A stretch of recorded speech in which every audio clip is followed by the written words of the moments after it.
अब आपके पास सिर्फ लास्ट के 20 डेज बचे हुए हैं और आपका एग्जाम है जेएनबी क्लास 9th का। तो आप लोगों को पता ही कि आपका एग्जाम जैसे-जैसे आपके पास आ रहा है, तो आप लोगों की तैयारी और बेहतरीन होनी चाहिए कि क्या हम अपनी तैयारी में वो पॉइंट रखें, हमारी तैयारी में हमारा जो सब्जेक्ट कमजोर है या फिर हमारे जो सब्जेक्ट का ज्यादा वेटेज है उसको हम कितने अच्छे से कवर करें ताकि हम उसमें मैक्सिमम मार्क्स लेके आ पाए।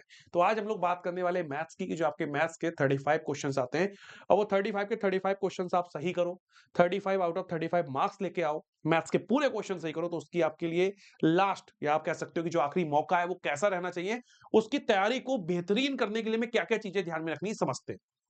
सबसे पहली चीज, जो आपकी तैयारी है, मेरी बात सुनने से पहले, मतलब जो आप अब तक करते आए हो वो तो आप करोगे ही। करने का मतलब जो बेसिक चीज है, आपका सिलेबस वो तो आपने कंप्लीट कर लिया, आपने प्रैक्टिस भी कर ली। लेकिन उसके बाद अभी भी आप लास्ट के 20 डेज में ऐसा क्या कर सकते हो जो आपकी तैयारी को और बेहतरीन बना सकता है। तो उसके लिए सबसे पहली जो चीज ये है, बहुत सारे बच्चे ऐसे हैं जो बार-बार ये पूछते हैं कि सर, आप जो भी कंटेंट हमें देते हो, जो भी गेस्ट पेपर कराते हो, जो भी आप लोग क्लासेस बताते हो, वो कहाँ इन्फॉर्मेशन उसकी मिलती है? तो इस चैनल पे मिलती है। चैनल को सबसे पहले सब्सक्राइब करें और जो टेलीग्राम चैनल का लिंक दिया है, उससे भी आप लोग ज्वाइन हो जाएँ, ठीक है? उसके बाद हम लोग बात करेंगे कि जो बच्चे मैथ्स में डरते हैं कि सर मैं कैसे मैथ्स कर पाऊँगा? मैथ्स तो सर इम्पोर्टेंट है, मैथ्स तो कंपल्सरी है, वो तो करना ही करना है। तो सबसे पहली चीज़ आपकी यही है कि आपको बढ़िया तरीके से तैयारी करने के लिए इस चैनल पे जितनी भी वीडियोज़ हैं मैथ्स की, आप उसको देखिएगा।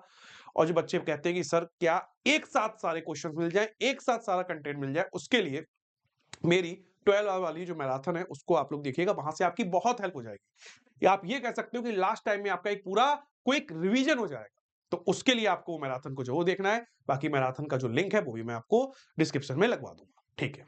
इसके बाद हम लोग बात करेंगे कि आपका सिलेबस कंप्लीट हो चुका है, लास्ट टाइम आपका आ रहा है कि भैया आपका एग्ज़ाम आने वाला है, ठीक है? तो लास्ट टाइम ही एग्ज़ाम के लिए और सिलेबस कंप्लीट हो गया, तैयारी चल रही है, तो उसमें अपनी तैयारी को चेक कैसे करोगे?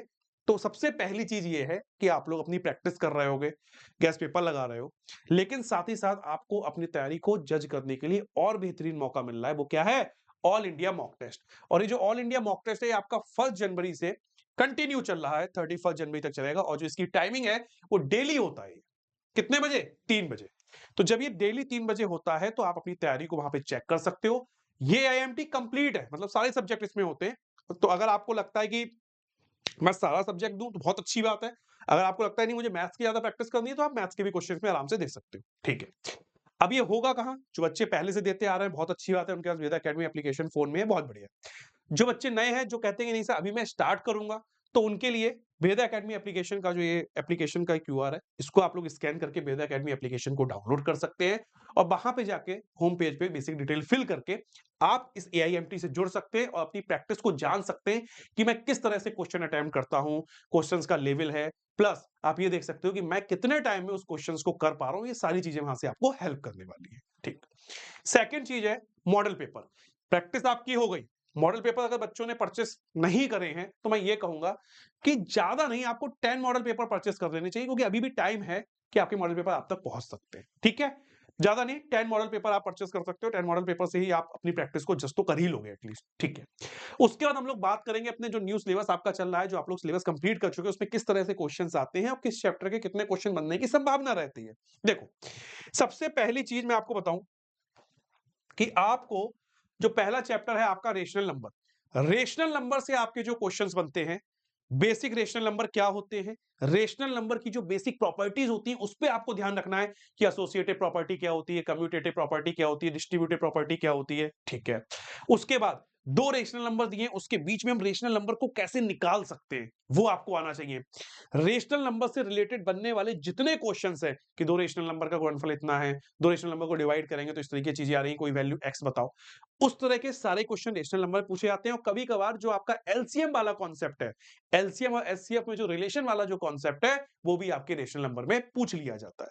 तो इसीलिए आपका चैप्टर नंबर 1 रेशनल नंबर बहुत ज्यादा इंपॉर्टेंट है। उसके बाद आते हैं स्क्वायर एंड स्क्वायर रूट पे। तो जैसा कि मैं हर बार आप लोगों से कहता हूं, मैं फिर कहूंगा कि अगर आप स्क्वायर और स्क्वायर रूट के क्वेश्चन को आसानी से करना चाहते हो, तो आप 1 से लेके 25 तक के आपको स्क्वायर याद होने चाहिए क्योंकि अगर आपको याद है, अगर आपको डायरेक्ट ये याद है कि भैया 25 का स्क्वायर 625 होता है, तो कहीं भी कोई क्वेश्चन में आपके पास ये लिखा है 625, तो आपको पता है कि इसका 625 का स्क्वायर रूट क्या हो जाएगा? 25। स्क्वायर स्क्वायर रूट आपके माइंड में चलने चाहिए ताकि आपकी कैलकुलेशन आसान हो, आपका टाइम बचे। मेनली आपका टाइम बचना चाहिए, ठीक है। उसके बाद स्क्वायर एंड स्क्वायर रूट के क्वेश्चन आपको देखने को मिलते हैं, ज्वाइंट क्वेश्चन भी आते हैं स्क्वायर एंड स्क्वायर रूट के, और अलग अलग भी क्वेश्चन आते हैं बेसिक वैल्यू निकालने के लिए। और स्क्वायर रूट में सिंपल वैल्यू के साथ साथ आपके डेसिमल में भी स्क्वायर रूट बहुत निकलवाता है, वो आपको लास्ट टाइम ध्यान रखना है। क्या 625 का 25 है, लेकिन अगर वो इस तरीके से क्वेश्चन दे दे 0.000625, इसका स्क्वायर रूट क्या होगा? तो इस तरह के क्वेश्चन भी आपको ध्यान में रखने हैं, और इस तरह के क्वेश्चन मैंने प्रॉपर सॉल्व कराए हैं, गेस्ट पेपर में भी आप देख सकते हो, शॉर्ट वीडियो में भी आप देख सकते हो, ठीक है। उसके बाद आते हैं क्यूब्स एंड क्यूब रूट में। तो क्यूब एंड क्यूब रूट में फिर वही चीज आती है कि 1 से 20 तक के अगर आपको क्यूब याद है, तो 1 से 20 तक के क्यूब याद करने के साथ-साथ आप क्यूब एंड क्यूब रूट में तो हेल्प लोगे ही लोगे। जो आपका मेंसुरेशन वाला चैप्टर है, उसमें भी आप हेल्प लेते हो। अगर आपको किसी भी वॉल्यूम का सॉरी किसी भी क्यूब का वॉल्यूम दिया गया है, ठीक है? अब क्यूब का वॉल्यूम दिया गया, साइड निकालने के लिए वॉल्यूम का क्यूब रूट करोगे। तो जब आप वॉल्यूम का क्यूब रूट करोगे, तो आपको जब याद होंगे तो आप डायरेक्ट कर पाओगे। तो इसीलिए आपको स्क्वायर और क्यूब याद होने चाहिए, ताकि आप एरिया में भी आपकी हेल्प मिल पाए स्क्वायर स्क्वायर रूट की वजह से, और वॉल्यूम में फाइंड आउट करने के लिए वॉल्यूम में से जब साइड निकालोगे क्यूब की, तो भी वहां पे क्यूब और क्यूब रूट का यूज होता है। तो ये चीज आपको हेल्प करेगी। Exponents and power most important, लेकिन फिर वही चीज, जैसे ही आपको स्क्वायर और क्यूब से याद होंगे, वो ही आपकी हेल्प कहां करेंगे? एक्सपोनेंट्स एंड पावर में। भाई मुझे पता है कहीं क्वेश्चन कुछ भी आया, 625 अपॉन आया 5 की पावर 8। अब मुझे अगर स्क्वायर याद है तो मैं सीधे-सीधे लिखूंगा भाई 625 यानी 25 का स्क्वायर, ये मेरा 5 की पावर 8 दिया है। 25 क्या होता है? 5 का स्क्वायर 5 की पावर 8। तो ये क्या हो गया? 5 की पावर 4 अपॉन 5 की पावर 8। फिर कैंसिल आउट करके जो भी आंसर आएगा 1 अपॉन 5 की पावर 4 आ जाएगा, ठीक है। तो अगर मुझे फिर वही चीज है कि अगर मुझे ये 2 चैप्टर में मेरी बहुत अच्छी कमांड है, square and square root, cube and cube root पे, तो ये किस तरीके से हेल्प करता है? एक्सपोनेंट पावर्स में भी हेल्प करेगा, मेंसुरेशन वाले चैप्टर में भी हेल्प करेगा। तो ये चीजें लास्ट टाइम पे आपको बिल्कुल अच्छे से ध्यान रखनी है। उसके बाद है डायरेक्ट एंड इनवर्स प्रपोर्शन। तो प्रपोर्शन के क्वेश्चंस, बेसिक क्वेश्चंस आते हैं, आपको कराए भी जा रहे हैं, तो उसको आप लोग देखिएगा, वहां से 1 क्वेश्चन बनने की संभावना तो रहती है, ठीक। नेक्स्ट, अब बात करेंगे कंपेयरिंग क्वांटिटीज। कंपेयरिंग क्वांटिटीज अपने आप में बहुत बड़ा चैप्टर है। कंपेयरिंग क्वांटिटीज में percentage, profit loss, discount, simple and compound interest. तो ये जो मैंने क्वेश्चंस लिखे हैं ना, ये ऐसे क्वेश्चंस आपके एग्जाम में बनते हैं कि भैया रेशनल नंबर से 4 क्वेश्चंस बनते हैं, स्क्वायर स्क्वायर रूट से 4, क्यूब एंड क्यूब रूट से 3 बनते हैं, एक्सपोनेंट पावर से 2 बनते हैं। तो इस तरीके से क्वेश्चन बनते हैं, तो आपको उस तरह से उस चैप्टर पे ज्यादा फोकस कर सकते हैं, ठीक। अगर हम कंपेयरिंग क्वांटिटीज की बात कर रहे हैं, तो इसमें सबसे ज्यादा जो मोस्ट इंपॉर्टेंट आपसे पूछा जाता है, एसआईसीआई के क्वेश्चन आपके जरूर बनते हैं। तो एसआईसीआई के लिए आपको जो बेसिक फॉर्मूले हैं वो पता होने चाहिए, जो बेसिक कैलकुलेशन है। फर्दर अगर आपको क्यूब याद है तो इसमें भी कैलकुलेशन में आपको आसानी मिलेगी, बिल्कुल मिलेगी। प्रॉफिट लॉस में बेसिक परसेंटेज, बेसिक कैलकुलेशन आती है, वो भी आप लोग ध्यान करके रखिएगा, कोई दिक्कत नहीं है। उसके बाद एल्जेब्रिक एक्सप्रेशन एंड आइडेंटिटीज, इससे आपके 4 क्वेश्चन इस तरह से बनते हैं, क्योंकि एल्जेब्रिक एक्सप्रेशन में ही आपके जो लीनियर इक्वेशन 2 वेरिएबल वाले जो क्वेश्चन बनते हैं, जैसे आप देखा होगा कि क्या कहते हैं, 2 पर्सन की जो एज है उसका रेशियो दिया गया है, 1 पर्सन बड़ा है 1 पर्सन छोटा है, या फिर किसी पेरेंट्स के उसके बच्चे के बीच में रिलेशन दिया गया है कि एक जो पेरेंट्स है उनकी उम्र जो है 4 साल बाद अपने बच्चे की 4 गुना हो जाती है। तो उस तरह के क्वेश्चन रेशियो के साथ कनेक्ट करते हुए लीनियर इक्वेशन 2 वेरिएबल में बनते हैं, लीनियर इक्वेशन 1 वेरिएबल में बनते हैं, तो वो आपके अलजेब्रिक एक्सप्रेशन में ही आते हैं। तो आपके 3 टू 4 क्वेश्चंस रहते हैं, तो आपको इन चीजों पे भी आपको ध्यान देना होगा, ठीक है। लीनियर इक्वेशन एंड 1 वेरिएबल, ये अलग से मतलब सीधे-सीधे इक्वेशन दे देगा एक्स या वाई में, और आपसे कहेगा भैया इनकी वैल्यू बताओ, सीधे-सीधे। और अलजेब्रिक एक्सप्रेशन और आइडेंटिटी में आपके इस तरह के क्वेश्चन भी बहुत पूछे जाते हैं कि ए प्लस बी बराबर दे दिया मान लो 4, तो आपसे कह रहा है कि ए बी बताओ कितना होगा, और भी वैल्यू देगा, मतलब कहने का मतलब ए प्लस बी बराबर 4 दे दिया, ठीक है। तो जब इसका स्क्वायर करोगे तो ये तो हो जाएगा 4 का स्क्वायर, और इधर जो एक खुल के आएगा A square plus B square plus 2ab, तो आपको ये भी देगा, A square plus B square की भी वैल्यू देगा, और फिर आपसे कहेगा कि ए बी की वैल्यू बताओ। तो इस तरीके के भी टर्म्स आपको देखने चाहिए।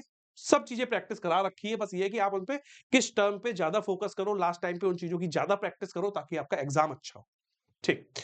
Understanding quadrilateral, parallelogram, rhombus, rectangle, square और काइट।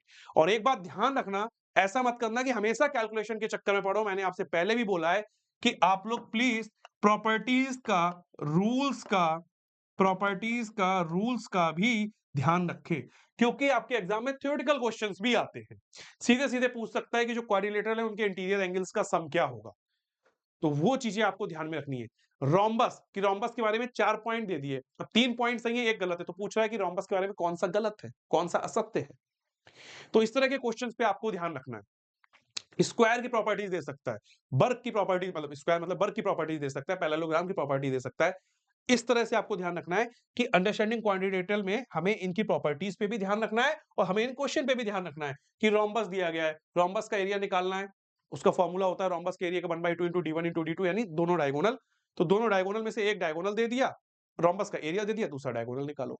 तो इस तरह के क्वेश्चन की प्रैक्टिस आप लोग कर रहे हो, लेकिन इन बातों पे ज्यादा ध्यान दो कि इनसे ही रिलेटेड आपके क्वेश्चंस बनते हैं। ठीक है। उसके बाद हम लोग बात करेंगे mensuration. Mensuration most most most important. क्यों?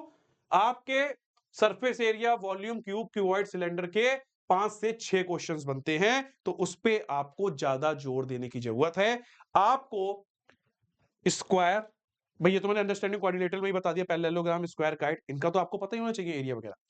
जब मेंसुरेशन में आप आओगे, एरिया ऑफ प्लेन फिगर में आओगे, तो एरिया ऑन प्लेन फिगर में भी आपको रेक्टेंगल के सारे फॉर्मूले आने चाहिए, स्क्वायर के सारे फॉर्मूले आने चाहिए, ठीक है? जैसे मैं बोल रहा था रोम्बस का एरिया कैसे निकालते हैं और ट्रेपेजियम का यानी समलंब चतुर्भुज का एरिया कैसे निकालते हैं, इसके फॉर्मूले आपको आने चाहिए।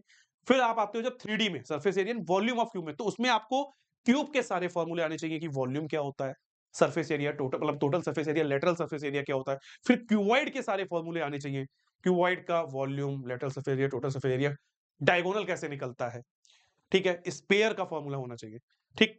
क्योंकि आपके पास अगर फॉर्मूले आपके माइंड में है तो क्वेश्चन आएगा, आप उससे वैल्यू पुट करके कैलकुलेशन करके आंसर निकाल दो, ठीक?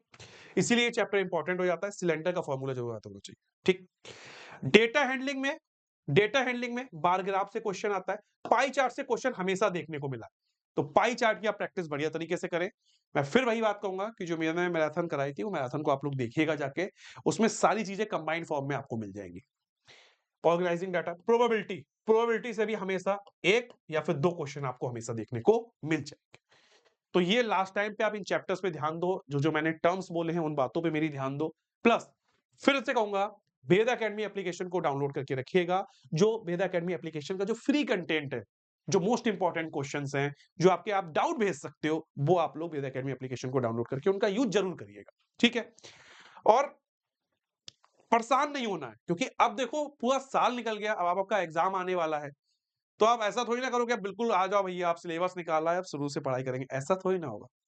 डरना नहीं है, घबराना नहीं है, कॉन्फिडेंट रहना है बढ़िया तरीके से कि हमें अपने एग्जाम को अच्छे से क्वालिफाई करना है। और एक इंफॉर्मेशन है, आने वाले जो बच्चे नेक्स्ट मतलब ईयर के लिए जो तैयारी कर रहे हैं, क्योंकि बहुत से बच्चे ऐसे भी होंगे जो इस वीडियो को देख रहे होंगे जो क्लास 7th में भी होंगे, जो नेक्स्ट ईयर क्लास 8th का जेएनबी का क्लास 8th का एंट्रेंस एग्जाम देंगे, उनके लिए ये खुशखबरी है कि उनके लिए जो है आपका जेएनबी क्लास 9th का एंट्रेंस एग्जाम के लिए ये बैच स्टार्ट हुआ है 27 जैन को। और इसके लिए कोई भी आपको इन्फॉर्मेशन चाहिए बैच से रिलेटेड, तो उसके लिए आप इस नंबर पे कांटेक्ट कर सकते हो।